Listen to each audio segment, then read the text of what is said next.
Hey my friends, how are you? If you have found me, then you found my little corner of the internet that I like to call Beyond Reasonable Doubt, and my name is Misty Sims, and I'm so glad to have you here with me today. If you are new here, thank you so much for clicking on this video, and I do hope you'll click that subscribe button and hang out with me long term to hear what I have to talk about all things true crime, culty, and a little bit creepy even. And if you are a returning subscriber, you already know that I love you more than cupcakes with sprinkles. And have you missed me? Because I've missed you. I am so sorry I've been away for a few weeks now, and I got a little buddy gonna say hi to you as well. Ooh, as she falls. But you know, the holidays hit with Thanksgiving and whatnot, and things got a little bit crazy around here. And then we also, unfortunately, lost a family member just a few days ago. So we've had a funeral and things like that, and just needed to be with family. So while I have missed you guys terribly, I do thank you so much for being patient with me while I needed to be away and dealing with some things that just needed to take priority.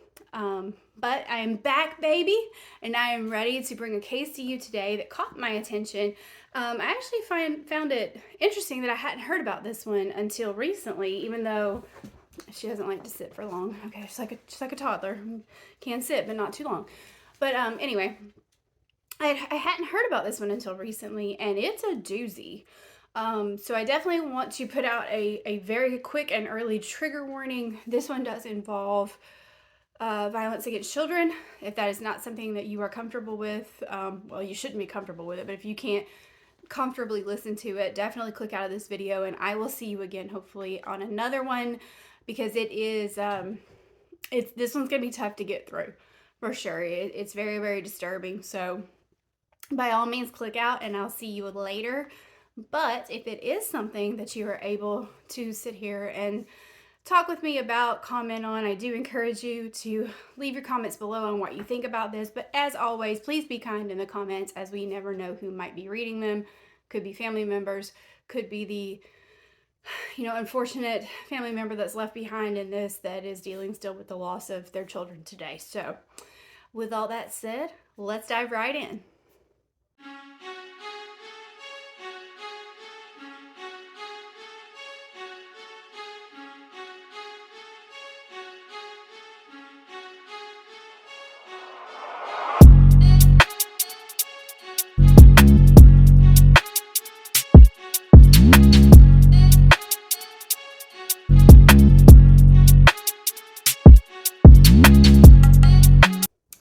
So our case today involves a viral in quotes, I'm doing air quotes if you're listening to this only on Spotify.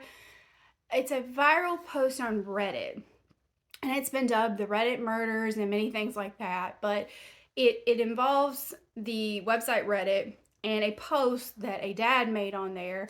He wasn't so much making the post as a dad as he was a husband. So he made this as a plea to the Reddit community, and then the aftermath after that post just went absolutely bananas. So let's start at the beginning and dive into this case, because it is it's one for the ages for sure. So the folks that we're talking about here in question are Brandi and Jason Worley. Now we'll start with Brandi. And Brandi was born on November 10th, 1986 in Crawfordsville, Indiana. She grew up with her parents and a sister, and nothing outstanding as far as, troubles in her childhood that we know about or anything like that. She seemed to have quite the normal upbringing. She went to Indiana State University, where she got a degree in elementary education, and she would go on in 2009 to marry her high school sweetheart, Jason Worley, who was the love of her life since she was at age 15. So they met at a very young age and decided to spend their lives together, and they quickly moved to Darlington, Indiana, and that's where the rest of this case and story take place. So Brandi, when she got married, she wanted to be a wife and a mom, and they were fortunate enough to have two children and allow Brandi the opportunity to be a stay-at-home mother.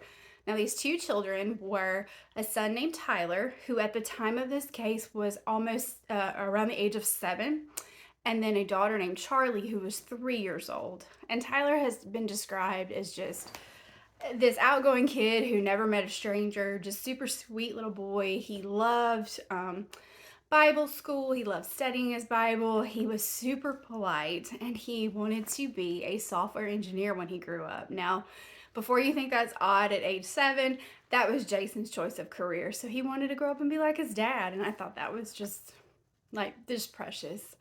Little Charlie. So little Charlie is described as just full of spunk and sass, just a whole lot of sass in that little tiny three-year-old package. But, aren't they all? They're always so cute to me at that age, especially little girls, because they're like figuring it all out and telling you all about it.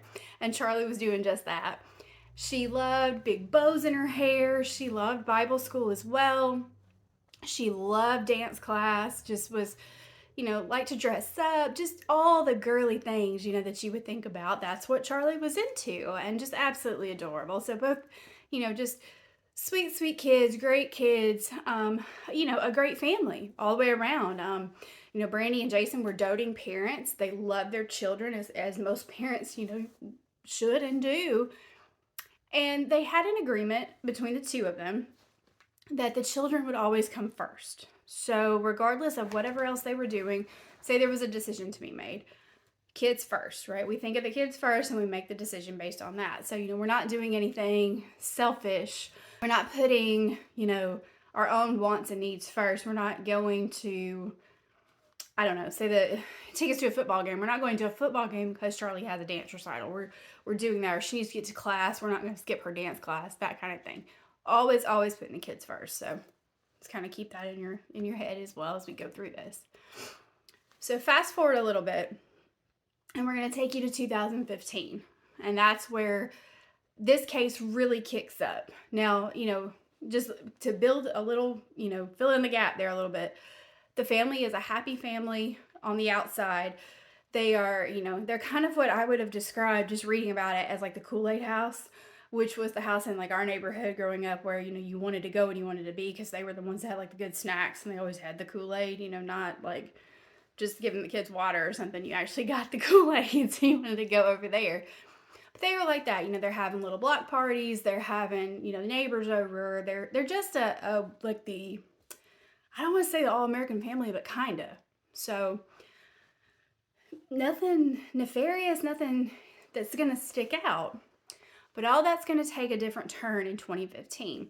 So mind you, I told you that Jason is a software engineer, right? And Brandi's a stay-at-home mom. So there is a little bit of burden on Jason. And I don't want to couch it as burden because usually that's a family decision, right? That one parent's going to stay home and one's going to work. So it's an accepted burden. But also, it does put some weight on your shoulders that you are the primary provider. And if something were to happen to your income, obviously that could be an issue for the family. So Jason has taken on this new project at work, and it's requiring just tons and tons of hours. But without reading too much, about the project specifically, my guess is that he felt the need to take on increased responsibilities at work and things like that because of being the sole, provider for the family. But this project in particular was very difficult, and I can only imagine being software engineering. And it was creating the need for him to work quite a few hours. He was, exhibiting signs of stress, like we all do when we get a lot on our plate, and just, it was putting a strain on the marriage. Brandi starts to grow very lonely because he is working so much, and when he comes home, he's tired, he's mentally beat up, that kind of thing. And she just starts getting more and more distant from Jason as well. And then she starts doing things that Jason feels like are out of character for her. And the key one being that that was noted, at least in the case notes that I read, was that she starts password protecting her phone. She becomes very, very attached to her phone. I mean, like we all are. But then she protects it. And that was something that she had not done before. Now, not saying that you shouldn't have a password on your phone, but if you didn't have one and then all of a sudden you do, and you're very protective of your phone out of nowhere, you normally just left it laying on the counter or whatever wide open, all of a sudden now it's password protected and you have it like chained to your arm, it starts to look a little suspicious, right? And Jason notices it and he says something, or, kind of makes mention of it, but he doesn't put too much into it because he gives Brandi the benefit of the doubt so many times throughout this. So you'll see this is starting a pattern. But he does finally kind of ask her about it. And, she says it's nothing at first. She's just got a password on her phone because, I guess she should. And finally, she comes back to him and she says, well, I feel guilty for not telling you the truth. See, I'm planning you a Father's Day gift, and I'm going to have you a home office built, and I didn't want you to see it. And Jason, first of all, thinks this is a little bit weird because Brandi has always said she lives her life without guilt and without regrets. So no matter what she does, she doesn't feel guilty about it. Which I guess is good, the whole no regrets thing, but not feeling guilt, that's almost a little red flag for me there. I mean, granted, you probably shouldn't do a lot of things that you feel guilty about, but I think we all have. And there's always that nagging little voice in the back of your head, right? So if she doesn't have that, that starts to get to be almost scary, right? So remember that. Well, anyway, she tells him about this home office. And, it's 2015, so that the home office thing kind of threw me because we weren't working from home the way we are now then. And I mean, maybe he could bring his work home. I don't know. I obviously don't know exactly what he did and what he coded, but if he's spending all that time at work and now she's wanting to hold him up in a home office too. I mean, maybe she was wanting to make him trade off, but usually work doesn't just work like that, right? You can't just decide, well, I want to be in a home office instead of in the office. So I don't know. Either way, that's what it was. And she explains that the neighbor is going to be helping build this home office. So the neighbor in question is nameless throughout the story, and you will probably, when we get to the end of it, know why he chose to remain nameless. But don't let it confuse you. We're just going to call him Neighbor Guy. But Neighbor Guy is a contractor. He does this type of work quite often. So not unusual that he would be the one selected, but it is unusual how close they start to get throughout this. So Neighbor Guy, he lives next door and he lives with his girlfriend and their son. And I think he's 51 years old at the time of the story. So he's a little bit older than Brandi, but they become kind of quick friends. But then it just starts to feel like too close. They're really just, there's too much little giggling, there's too many inside jokes, there's too many whispers, that type of thing going on. And Jason's, he's kind of growing a little bit more suspicious about it, but he gives her the benefit of the doubt, and he's like, I'm reading too much into this, I'm stressed out, let's move on. Well, as we all know, anytime you're doing something that you shouldn't be doing, you're going to slip up. And Brandi slips up at one point. And she walks away and she leaves her phone unlocked when she's going to the bathroom or something. Lays it down. And now she's had it over there hee, giggling, smiling at it and stuff. And Jason's noticing all this. And when she leaves it flipped over and on, the arm of the chair or whatever, he's like, okay, she just shut the bathroom door. So I'm about to look at this. And he opens it to a text message to the neighbor. And it's a single text. So to me, that's already a red flag, right? These two people have become close and you open it up and there's only one text message on the phone. And it's an outgoing message from Brandi to the neighbor.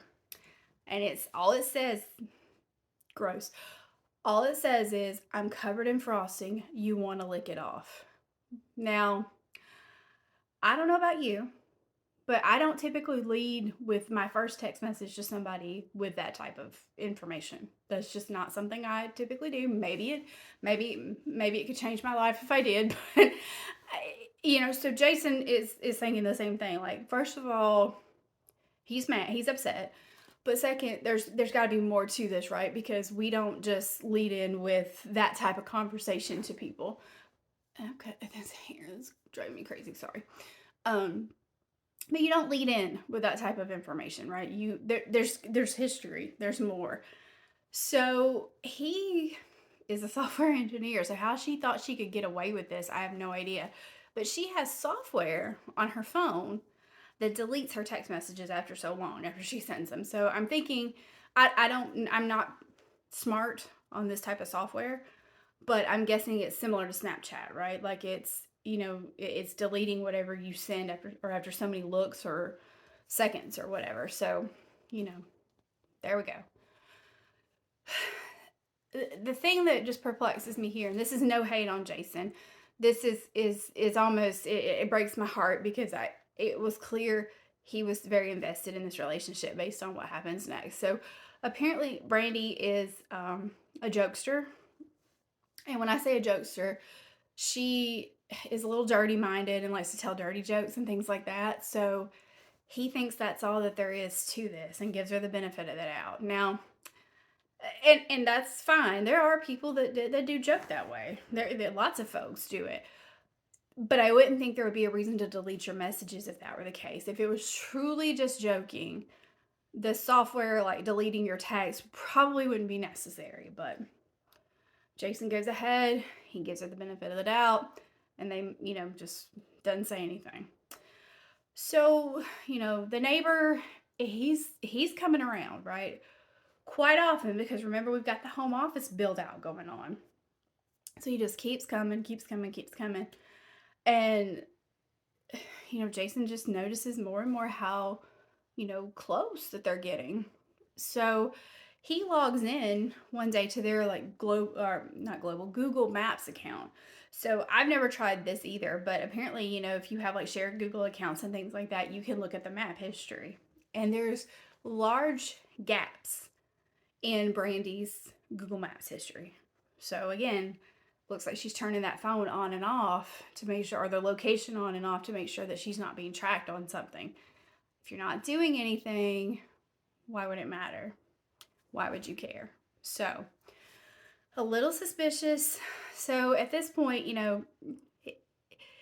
he's giving her the benefit of the doubt, but Jason's also sitting there thinking, like, I'm not stupid. Something's going on. So I'm going to put some spyware on her phone. And that's what he does. He tells Brandi that, he needs to update like some antivirus software. He's a software engineer. She doesn't think a thing about this because this is something common that he does. So he puts tracking software on her phone. And then he also installs a piece of software that every text message that Brandi sends, it will send it to Jason's phone before she can delete it. So he's able to read everything that she is sending and doing and whatnot. Well, the next day, Brandi takes their children, so Tyler and Charlie, over to Jason's mother's house. And they're going to be over there for the day, visiting grandma, no big deal. But what is the big deal is now she's got the day to herself. And she's going to fill that idle time, if at all possible. And Jason's phone starts pinging over and over and over again. Because that software that he installed is working. And Brandi is at work as well. And she is texting the neighbor, trying to meet up with him, trying to find a way for them to engage. Okay. And it doesn't work out. So I guess, Jason just gives her the benefit of the doubt that, neighbor's too busy, so, she can't do anything. And while being upset, he's like, it's okay, we'll deal with this later, right? He goes home, and when he gets home, he finds out that Brandi has made plans for the couple for the evening with the neighbor and with the neighbor's girlfriend. So they're all gonna go to dinner. So here he's been getting all this mess all day of like, hey, I want to meet up with you and shake hands, watch Netflix and chill. I don't know what she said. I don't want to know what she said. But he's seen all this. Now he's got to go break bread with these people, y'all. He's got to go sit down and eat dinner across from this dude that his wife's been trying to holler at. Like, so they go, and over the course of dinner, Brandi and neighbor girlfriend, they decide they're going to go to the movies. I found it really funny because they want to go see Magic Mike, and it's just fitting, right? Fitting for the story. So they want to go do that, and they want the guys to go hang out together. So they go back to Jason and Brandi's house, the two guys do. So Jason and neighbor guy are sitting across from each other in the living room, hanging out. I can't imagine what the tension had to be like in there. Because, neighbor guy has no idea that Jason knows anything. And Jason knows a lot. And here we are. So the two girls, they head to the movies. Well, it's not but just a few minutes into the movie that Jason's phone starts going off. But the funny part to me is Jason's phone's over here dinging with text messages and whatnot because Brandi's at the movies texting the neighbor. So I'm just picturing like this, they're sitting in the living room together and you got like ding, ding, ding, ding. It's at the same time because as soon as she sends it to him, it's sending it to Jason's phone. So they're getting these texts at the same time. And they are illicit. It's what she would like to do sexually to the neighbor, and then the neighbor, who is sitting here with our husband in the same room, is telling her what he wants to do to her. Back and forth. And Jason is reading all this, and he doesn't get up and punch this dude right in the mouth. He's just, I'm sure, shockingly absorbing it in, but he's just he's letting this play out. The case is building itself right at this point. Well, it gets worse, and the fact that he held his mess together through this part tells me that Jason Worley has the head on his shoulders of like a saint, because I would have lost it. Brandi goes to the restroom at the movie theater, the movie complex, and she texts the neighbor and says, look at your phone, or check Snapchat. Check Snapchat. Sorry, not look at your phone. He is looking at his phone. And she sends him a snap of her in the restroom pleasuring herself at the movie theater in public with her husband getting these as well. And granted, she doesn't know that, but she certainly knows that she's got this husband and 2 kids at home, and this gentleman has a girlfriend and a son at home. And here we are. Well, it gets a little worse for Jason anyway, because they also send each other, I love you, I love you too, or I love you more. I can't remember exactly what it was, but they exchange I love yous. And then she texts the neighbor that she's his girl. The neighbor texts her, you're my girl. And she texts him back, always have been, always will be. And, that's the point where this turns from just some naughty messages to this is an emotionally invested affair. And that is the part I think that really got to Jason. Some people are able to get past just the physical encounters, but it's that emotional thing that just breaks them down as a person. And that cut deep for him. But he keeps it together, and he lets them get back home. The 2 girls come back home. Jason goes upstairs because, mind you, they have all 3 children here as well. They're upstairs. So he goes upstairs and he tells them to stay upstairs. Stay up there and play. The adults need to have a conversation. So, which I think is, I'm not laughing at the situation. The situation's awful. But I'm thinking about these 3 kids. Like, if that were me when I was like 7 years old, I would have been like, okay. And then eventually I would have been like at the door with the glass or whatever, trying to hear what was going on that I wasn't supposed to hear. But he sits them all down in the living room. And he stands up. And he says, so, you two here. My wife, my neighbor friend, who I just ate dinner with, invited in my home, whose child is upstairs. You 2 are in love, are you? Well, that got awkward real quick, right? Like, everybody's like, oh, snot. The mess has hit the fan. Like, he knows. Well, Brandi just goes into denial mode, because, why wouldn't you, right? I'm just deny. Well, instead of, like, the neighbor girlfriend, like, getting, like, quiet, I'd probably be quiet. I'd probably just be quiet at that point, because I want to hear. If you're coming at me with this, I want to see the receipts, right? She just starts, like, slapping him.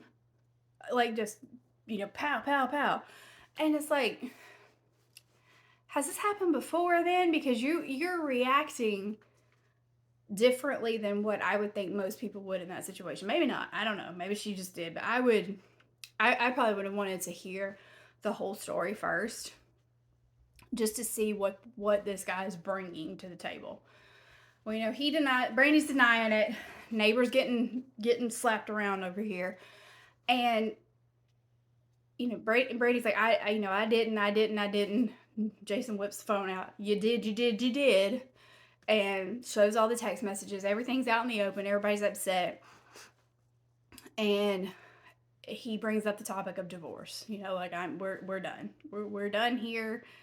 And Brandy's like, okay, all right. Well, when you do, I'm taking the kids from you, and I'm going to tell the court that you are mentally unstable because you tried to commit suicide in high school. Now, you let that sink in, because that's wrong. Granted, she's just been caught, literally, with her pants down.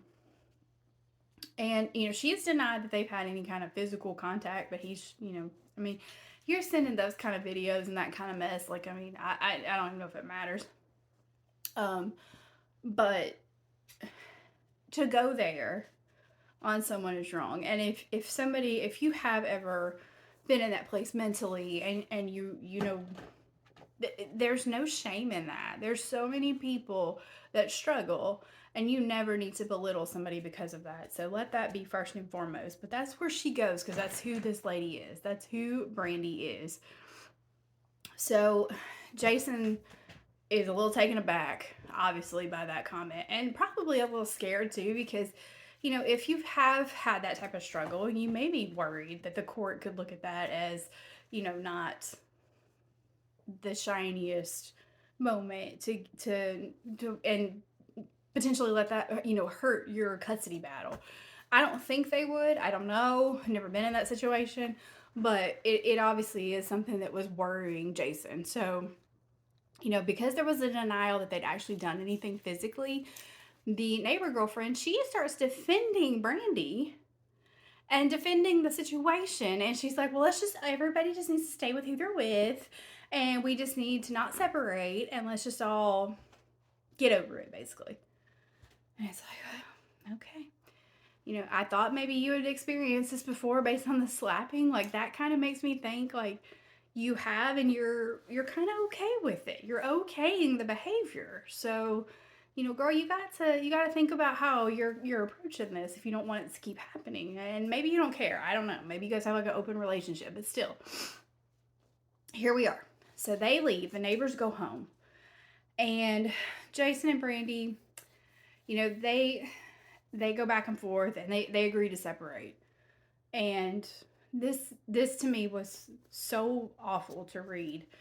So Brandi is going to be leaving the home and taking the kids, and she tells the kids, well, Daddy's angry with Mommy and I have to leave, and you guys do too. Well, as the mind of a 7-year-old works, Tyler internalizes that and thinks that means Daddy is mad at him too. And he is just inconsolable because he doesn't know what he's done. He loves his dad. He looks up to him so much. So he just like cries and cries to the point where Jason's like, okay, let's not do this. Let's just stay together for the sake of the kids, right? Kids come first, right? So Brandi says, you have to beg for me to stay. I'm not staying if you don't beg me to be here. And he does. He begs her to stay for the sake of those children.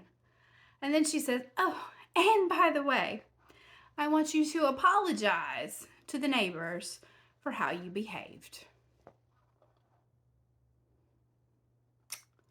What did you say, ma'am? Excuse me. But he does, because Jason's a good guy to a fault. He loves these babies so much that he is sacrificing himself so much and his pride and everything because he just wants his home life to calm down. And my heart breaks for him in that situation. It really does.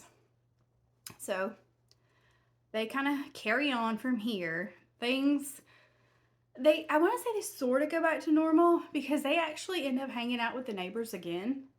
This doesn't deter that friendship after a while, but nothing suspicious seems to be going on up until we get to Father's Day of 2016. And that is when Brandi sends a salacious message to the neighbor. Of course, the texting software is still on her phone. Jason gets it, and she's like, "No, I meant for that to be to you, not to him. That was a mistake." And Jason's just had it at that point. He's depressed. His job performance is failing. He is just in a very, very bad mental state right now. He's not well. He's living in the basement of the home. He is isolated. He feels like he has no one to talk to and nowhere to go. So he turns to the Reddit community, which, if you don't know what Reddit is, it is a place where folks can go and they talk on like subreddits and threads and things like that. And there are areas of Reddit where you can go and you can ask for advice from people and things like that. And that's exactly what he does. He goes in there and he makes a post and he explains, in a summary, in my own words, a summary that his wife has been messing with the 51-year-old neighbor. Here's where he's at. Like, what should he do? And, folks they're filing in. And they're like, you need to go. You need to go. Like this, I get that you're staying for your kids, but your kids are probably worse off in this situation than they would be if you guys were apart, because this is mess. This is a messy situation. And so, and Jason's Reddit name, to just show you where he was and how he was feeling, his handle was Jason in Hell. So, he wasn't. He was having a tough time, as anybody would. Anybody would have a tough time in this situation. But he takes their advice. And on November 15th of 2016, he files for divorce. And he tells Brandi, he's like, I can't do it anymore. Here's the papers. And she says, I guess, okay, nothing crazy. We go on to November 16th, which is the next day. They're having a normal family dinner because reminding you, they're still living together. They're cohabitating and co-parenting, right? So, they have dinner. Jason starts helping the kids with their homework. They have, Tyler has a class project that he's doing, like a science project, but it involves maybe it's not science. It was arts and crafts. Either way, you know how these kids projects are, science or whatever. You always have to have like pipe cleaners and glue and poster board and glitter and all these things. So they're working on it, and he needed a few more pieces to go with his project. So Brandi's like, I'll go get it. I'll run get it. You stay here. Y'all do your thing. Let me go. So she heads out. Well, while she's picking these supplies up from Walmart, alleged supplies, she buys what has been described as a military-style knife. And when she gets home, she goes up to Tyler's room and she hides that in a cabinet or a nightstand or something in his room where it can't be seen. This would be the part where if you are triggered and you went ahead and listened anyway, you're going to want to stop right now. So Jason proceeds the rest of the night. They get kids baths. They, brush their teeth. They do all the things. He tucks them in bed and he tells his babies that he loves them and he'll see them in the morning. And then he goes on down to the basement so he can go to sleep. And this is where Brandi, she spends a few hours, I guess, getting herself psyched up. I don't know. But a few hours later, she takes up like a ton of Benadryl, and then she heads upstairs to Tyler's room. And I think this is like 4 o'clock in the morning, I believe, at this point. So she wakes little Tyler up, and she asks him if he wants to go for a sleepover in Charlie's room. 4 o'clock in the morning, he's like, well, sure, okay, and kind of runs on in there with her. And when he goes in the room and gets ready to lie down, she straddles him on top of him, and she pulls out that knife, and she takes Tyler's life by stabbing him over and over and over again. Charlie wakes up during, I'm getting emotional. Charlie wakes up during this and she tells her, go back to sleep. Everything's fine. And she finishes Tyler. And then she turns to little Charlie. And she takes her life in the same method. She takes both those babies and she moves them to the floor and she covers them up with a blanket. And then she injures herself in her neck. It's been described as but based on the photos, like, it doesn't look like it was probably life-threatening. I don't know. They take her to the hospital later in the story and she's treated for it and then taken on to the jail. So I have to believe it wasn't that bad, but either way, she injures herself. She calls her mother, tells her mom what she's done, and her mom says, you need to call 911 right now. She calls 911. She calmly explains to the 911 operators what she's done. And you can listen to the call. I'm actually not going to drop it in here because it's, if you want to hear it, you can go look it up. I'm just not going to put it in here because the way that she goes about it, I don't know. I wish I hadn't heard it. How about that? But calmly tells them what she's done. When her mom arrives, she gives her mom the phone, and the 911 operator says, I need you to go and see if there's any life going on. Like, tell me what's happened. And her mom does. Bless her heart, she does. She goes, and the scream that she lets out when she finds those babies is what woke Jason up, because he's in the basement. He can't hear all this going on, right? And there's probably not a ton of commotion anyway at this point, because I mean, Charlie was asleep. She blindsided Tyler, so the police and the ambulance, they're not there yet. So the poor mom screams when the 911 operator tells her to go try to find the pulse. Jason cuts up. He runs upstairs. And there's just chaos, right? He walks into all this chaos, and then he finds Brandi, and she's sitting at the kitchen table. And he looks at her, and he's like, what have you done? What have you done? And she says, you can't take the kids from me now. I mean, my blood ran it went from a mix of boiling to like almost just ice cold from the iciness in that statement. Like, it was like, it just shuddered me. I mean, it was like, are you kidding me that somebody could be that cold, It's, I don't know. She's taken, once, everybody gets there, all the first responders and everything, she's taken to the hospital and then treated for the neck injury, which you can see in her mugshots. You can see the little bandage here. And then she's immediately arrested for what she did. She didn't have any remorse. She confessed. Like, I mean, there was literally no remorse and feeling, empathy, sympathy, anything. There was nothing. So how a mother does that, I just can't fathom. I don't understand it, but that's where we are. Well, the news, news like that doesn't take long to spread, right? I mean, the internet went crazy, and they like linked it back to the Jason's in Hell Reddit post pretty quickly. And, it went viral, like, oh my gosh, this was this guy, look what his wife did and all this kind of stuff. And, Jason, he did go on to confirm that was his Reddit post. So we do know that he did actually make that post. So, bless him, he went for advice, and then, this went, just absolutely bananas from there. And when he tried to lay his children even to rest, the story gets even more crazy from here. So, he laid his kids to rest. Brandi's parents kind of started to show out a little bit, according to Jason. They were kind of following him to the gravesite and just sitting there staring at him, things like that when he would go visit.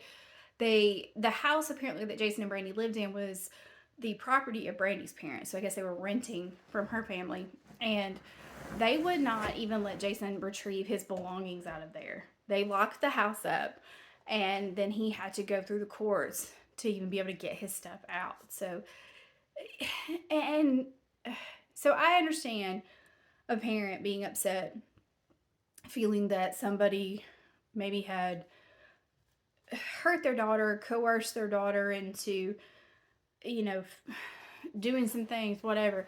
But this is not what, this is far beyond that. I mean, this is, she confessed to what she did with this. And I mean, maybe the parents are thinking that she wouldn't have done it if he hadn't done this stuff, but I'm like, just asking for a divorce shouldn't lead to this. So I don't know. I don't want to judge her parents either. It's just because there's no good in the situation all the way around, right? It's just so sad.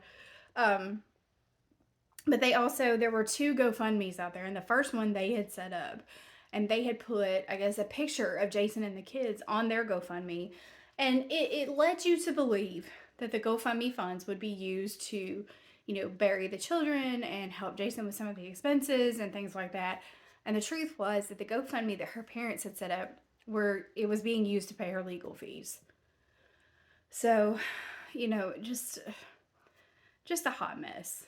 I mean, just a hot mess.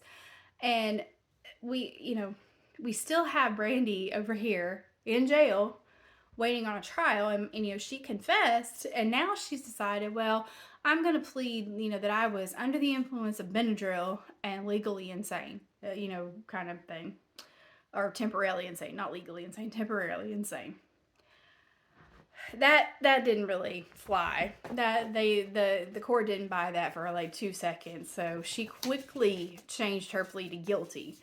But the sad part about that was that there was no real trial there, and that didn't give Jason or anybody an opportunity to speak on like victim statements and things like that. So I think that probably was a little piece of closure maybe that was missed for him. I don't know, but it probably would be for me. But either way, she was sentenced to 120 years in jail. So she's not getting out anytime soon. And Jason did divorce Brandi in 2018. They became legally divorced. And he posted a final post on Reddit. And he thanked the Reddit community, for their support and the advice that they offered. Basically, and again, this is in my own words, he came on to say, like, don't stop giving the advice, don't stop doing those things, because it was helpful advice, it was what should have happened. Her reaction to it was wrong, but the action of getting yourself out of a toxic situation the way that Jason was the right thing to do for him. You have to remove yourself out of those situations, especially the way that it was tearing him up mentally. And then he said, he had been in an extremely dark place since then. But he wanted that darkness basically to help folks understand that you should always, hug your loved ones, spend a little extra time with them. If the kids want to play the same video game for a millionth time and beat you, or you beat them, do it. Watch the cartoon with them again for the 100th time. Do it. Always tell them you love them, because you just never know. I'm getting emotional. You never know when that could be the last time. And you don't want to have the regret of ever not doing that. Wow. Okay, probably shouldn't have done this on the tail end of a family member's death, right? But he was so thankful that the last thing that he said to them was that he loved them, And whew, that was a heavy case. And I am so proud of Jason for that post, because I think it's a very strong post to make. To want to admit that he was in a dark place afterwards, because I think sometimes folks aren't brave enough to tell that part of the story, right? That they are struggling and stuff. We don't like to show the vulnerable side of ourselves, but after something like this, it's very much there. And I also think that telling folks, that you love them and taking up that extra time with them and things like that is very important, because you never do know. And then I also think it's important to remember Tyler and Charlie. They should not be remembered for the sins of their mother. They shouldn't. They should be remembered for the bubbly, sweet, fun-loving, wanted to be software engineers, wanted to dress like a princess, you know, and wear bows and things like that. That's what they should be remembered about. So I want to leave you with that piece of Tyler and Charlie, because I think that's important for us to know. And Brandi will spend the rest of her life in prison. Her parents, I believe, are still trying to fight for her. And understandably, you know, they're doing what I would expect parents to do, and that's care about their child. Maybe not in the same way that I would or that you would if our child was in prison for murdering your grandchildren, but nonetheless, they are standing by their daughter, and that's more than their daughter did for their children, for their grandchildren, because taking the lives of those two babies in that personal manner, that's hard. That's hard to talk about.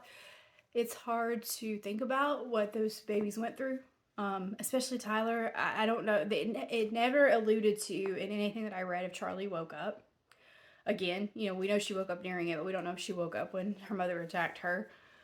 But just thinking about little Tyler, and you know, and I got to think about him just wondering, like, why. So that is the case of Brandi Worley and their viral Reddit murder post. Well, let me know what you guys think about it. Do you think that, you know, I don't know. I don't know what we could think about this one. This one's heavy, this one's hard, and then this one is sad. I'm sad for everybody involved outside of Brandi. I'm not real sorry for her right now, but I mean, just because of the coldness in the confession and the 911 call and things like that, it was just like, you know, she said she lived without regret, right? And it doesn't sound like she had any. And just, you know, looking at poor Jason and just saying, you know, basically you're not going to take my kids from me because I ended it. I'm not a psychologist. I'm not a psychiatrist. I'm just a lady on the internet with a camera, a mic, and too much to say, but it just sounds like really like narcissistic behavior that just took it to the ultimate level here. So I don't know. Definitely keep Jason in my thoughts and prayers, because I don't think just happened in 2016 that this is probably any less raw for him. So, but that's it for me, guys. Again, you won't have to wait as long for your next one. Thank you for your patience. For those that did know about what all was going on, and there were a few of you, because I have a few friends who watch my channel, thank you so much for the support and for your kind words, and just for loving on me a little bit. I do hope that those of you that are new here or who didn't know the personal situation actually now, you know, hopefully forgive me for being gone so long. It won't happen again.